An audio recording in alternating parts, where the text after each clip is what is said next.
आदेश। जय श्री महाकाल, जय मां कामाख्या। हम गुरु कराल रुद्र तारा कौलाचारी महाराज आप सभी का पुनः स्वागत करते हैं हमारे इस YouTube चैनल महातंत्र ज्ञान 2020 के अंदर। भगवती काम रूपणी कामेश्वरी आप सभी का कल्याण करे, आप सभी के जीवन में रंगत उमंगत लाए, आप सभी को सदैव हष्ट पुष्ट रखे, निरोग काया दे और आप सभी को इस कोरोना नामक महाबीमारी से जो है रक्षा करने की आपकी जो है शक्ति प्रदान करे। यह समय ऐसा है कि सभी को वैद्यनाथ का आवाहन करना चाहिए, उसी से सभी को जो है सुरक्षा मिल पाएगी, सभी का जो है कल्याण हो पाएगा। खैर जो है वीडियो को अधिक से अधिक लाइक करें, शेयर करें, सब्सक्राइब करें और चैनल को बेल आइकन को प्रेस करके ऑल पे क्लिक कर दीजिए ताकि आपके पास वीडियो की नोटिफिकेशन समय समय पर पहुंचती रहे। ठीक, लोग हमसे बार बार पूछते हैं कि गुरुजी जो है 84 योजनी साधना या फिर 84 खाते की साधना क्या होती है। आज तक किसी ने पूरे इंटरनेट पे 84 योजनी साधना के बारे में बताया नहीं है किसी ने भी। लोगों को पता भी नहीं है कि ऐसी भी कोई साधना होती है 84 योजनी साधना, कि ये होती क्या है, किस प्रकार से की जाती है।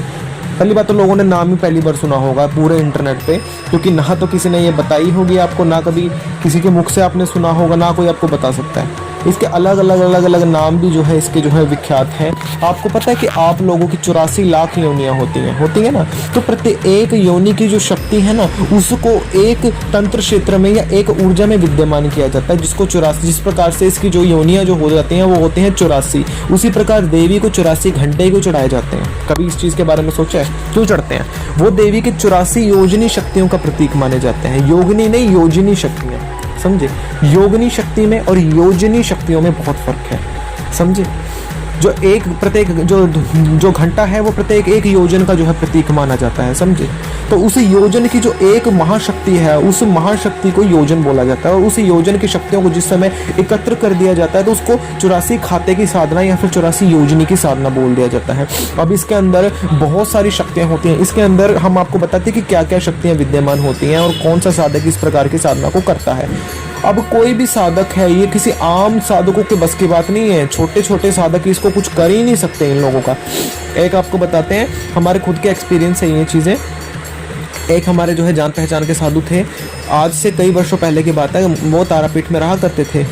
ठीक, पाशुपतिनाथ दादा जो है तारापीठ के लोग जानते होंगे उनको, तो उनके पास ऐसी सिद्धियाँ थी कि जो है उन्होंने 84 योजनी को मतलब पूर्ण किया हुआ था उन्होंने। मतलब वो हाथों में ना ऐसे चलते चलते हाथों में मतलब एकदम से वो पूरा ऐसे मतलब मंत्र बोलते थे, हाथ में राई आ जाना, उसको किसी भी चीज़ पे कर देना, मतलब 20 मिनट के अंदर किसी का भी काम वो कर देती थी। तो वो मतलब पाशुपतिनाथ जी जो थे वो बहुत हमारे अच्छे जो है मित्र थे, तो उनके द्वारा जो है आगे इसका प्रकाशन जो है तारापीठ में फैलाया गया था। लेकिन बहुत ही कम साधु थे जो सीख पाए इस चीज़ को। मतलब पहली बात तो इतनी कर ही नहीं पाते हैं साधु लोग, तो कहाँ से कर पाएंगे तंत्र साधक। ये 20 मिनट में जो है काम पूर्ण कर देती है, सिर्फ 20 मिनट में, जस्ट मतलब 20 मिनट में काम पूर्ण कर देती है। इसमें जो है प्रत्येक शक्तियाँ चलती हैं। हम इसको बताते हैं कि कौन कौन सी शक्तियाँ इसमें विद्यमान होती है। इसमें सिर्फ एक शक्ति जो होती है वो मेन मास्टर शक्ति होती है, जिसके आधार पे शक्ति चलती है। मान लीजिए इसके अंदर अगर भैरव बाबा को अगर मूल शक्ति के आधार पर माना गया, मान ले अगर कोई भैरव साधक जो है इस योजनी की शक्तियों को या 84 खाते की शक्ति को जगाता है अगर, तो वो भैरव के माध्यम से अपनी शक्तियों के अलग अलग शक्तियों के भोग देगा। तो वो भैरव की पूजा करेगा, जिसका मेन देवता भैरव होगा, और साथ में वो लेगा किसी भी जो संबंधित शमशान भैरव को या रुद्र भैरव को या वीरभद्र को। तो वो वीरभद्र को आदेश देगा कि जाके मेरा ये काम करके आओ। बाकी जितनी शक्तियाँ हुई, जितनी जो है 82 शक्तियाँ हुई, मतलब 81 हुई ना, 81 मतलब एक महाभैरव जो उसको आज्ञा दे रहा है, दूसरा वीरभद्र जो काम कर रहा है, और 82 जो शक्तियाँ होती हैं वो उस संबंधित कार्य में होने वाली रुकावटों को जो है रोकती हैं। तो समझ लीजिए कि इतना मतलब महाप्रचंड वेग होता है, जिसको पूरे तरीके से अगर किसी के ऊपर चला दिया जाए ना तो 20 मिनट में इंसान का बेड़ा गर्क कर देती है ये चीज़, उसके घर को मार डालती है ये चीज़। अगर अच्छे के लिए किया जाए तो उस 20 मिनट के अंदर उसका महावशीकरण हो जाता है। 20 मिनट के अंदर उस व्यक्ति की जो है मनवांछित इच्छा पूर्ण हो जाती है। 20 मिनट के अंदर बंजर जमीन को हरा किया जा सकता है। 20 मिनट के अंदर किसी भी इंसान के स्वरूप को बदल दिया जाता है। 20 मिनट के अंदर किसी भी चलती औरत के जो है स्वभाव को बदल दिया जाता है। 20 मिनट के अंदर किसी भी जो है इंसान को जो है किसी जानवर के स्वरूप तक में तब्दील कर दिया जाता है। ऐसी भयंकर साधना होती है ये 84 खाते की साधना, ये 84 योजनी की साधना। तो इसमें आपको बताते हैं, इसमें होते हैं मूल रूप में 52 वीर। जो 52 वीर अपना अपना अलग अलग कार्य करते हैं, सभी के अपने अपने विशेष काम होते हैं। दूसरा होता है इसमें 10 महाविद्याएं इसमें विद्यमान होती हैं। सभी 10 महाविद्याओं की शक्ति को इसमें लेकर के चलना पड़ता है और वही साधक इसको कर सकता है जो 10 महाविद्याओं में जिसने पूर्ण निपुणता हासिल कर ली हो। उसके बाद इसमें आते हैं अष्ट भैरव, जिसमें रूरू भैरव, चंड भैरव, संहार भैरव, उन्मत्त भैरव, कपाली भैरव, भीषण भैरव और काल भैरव, ये वो अष्ट भैरव हैं जो इसके अंदर चलते हैं। तो देख लीजिए, इन भैरवों की शक्तियों को विद्यमान करके साथ में इनका भोग देके इसी योजनी साधना में चलाया जाता है जो पूर्ण योजन से आपका काम करती है। फिर आते हैं इसमें षट कर्म, वो कर्म जो आपके मारण में, मोहन में, उच्चाटन में, वशीकरण में, स्तंभन में, विद्रेषण में, विमुखीकरण में, समूहीकरण में, विमलीकरण में, अर्थात हर चीज में आपका वो साथ देता है। अगर मान लीजिए अगर आपने किसी के ऊपर एक चीज चलानी है ना, योजनी, अगर योजन चलाना आपने किसी के ऊपर, तो मतलब अगर आपने वशीकरण का योजन चलाना तो इतनी शक्तियां हैं जो एकदम से उसका दिमाग खराब कर देंगे और एकदम से आपका काम कर देंगे। उसके बाद जो है आपने मोहन यदि किसी के ऊपर करना है, आपने यदि मारण करना है किसी का, तो 20 मिनट के अंदर इतना घातक प्रहार होता है उस इंसान के ऊपर, वो 20 मिनट के अंदर खात्मा कर देगी उसका, ठीक।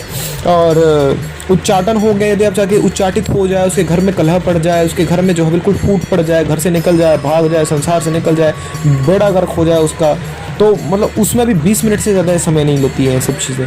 मतलब ऐसे अच्छे में ही किया जाता है, वे उन लोगों को बेड़ा गर्क करने के लिए उनका प्रयोग किया जाता है जहाँ महिषासुर के भांति किसी व्यक्ति ने स्वरूप धारण कर लिया हो और वो व्यक्ति जो है लोगों को परेशान कर रहा हो, लोगों को जो है जीना हराम उसने कर रखा हो, उन लोगों के लिए किया जाता है। षडकर्म आदि आते हैं इसमें। उसके बाद आती हैं अष्ट सिद्धियाँ इसके बीच में, समझे। जो अष्ट सिद्धियां होती है, जिसका आपने नाम सुना, अष्ट सिद्धि, नवनिधि और 16 संस्कार, सुना है ना नाम। तो अष्ट सिद्धियां जो होती हैं वो इसमें साथ में चलती हैं, समझे। सिद्धियां भी, उपसिद्धियां भी, महाविद्याएं भी, वीर भी और साथ में जो है अष्ट भैरव भी। तो समझ लीजिए सबकी शक्तियों का भंडार कितना उग्रकारी और कितना प्रचंडकारी हो जाता है। और इनको जो है कमांड देने वाली सिर्फ एक शक्ति है जिसको बोला जाता है आपका संबंधित इष्ट देवी देवता। माने अगर आप शमशान काली माता के माध्यम से आप करते हैं तो शमशान काली माता को आपको मूल रूप में आधार बना के उसी के आधार पर सभी शक्तियों का आपको भोजन देना पड़ेगा, भोग देना पड़ेगा, जिसके आधार पर आपका ये शक्ति काम करती है। दूसरा, यदि किसी भैरव, काल भैरव को यदि आप करके जो है साधक अगर काल भैरव का साधन कर रहा है तो वो काल भैरव को इसको संबंधित देगा तो संबंधित देवियां उसका काम करेंगी, ठीक। यदि कोई साधक है वो संबंधी माँ कामेश्वरी की यदि कर रहा है तो माँ कामाख्या उसकी जो है आधार शक्ति बनेगी और बाकी की जो शक्तियां वो काम करेगी। ऐसे ही मतलब सभी शक्तियां इसमें विद्यमान होती है, कोई एकमात्र शक्ति इसमें विद्यमान नहीं थी, सभी शक्तियां इसमें काम करती है। इतना शक्तियों का एकदम से भंडार कर लेना और उस भंडार करके शक्तियों को एकदम से किसी के ऊपर दे मारना, तो समझ लीजिए उसका क्या होगा, उस इंसान का क्या बनेगा जिसके ऊपर एकदम से सही तरीके से ये चीज़ चला दी जाए। उसका इतना काम खराब हो जाएगा ना कि उसकी 7 पुश्तों तक उसकी जो है भरपाई करती जो है टिक जाएंगी। तो इसको योजनी साधना बोला जाता है।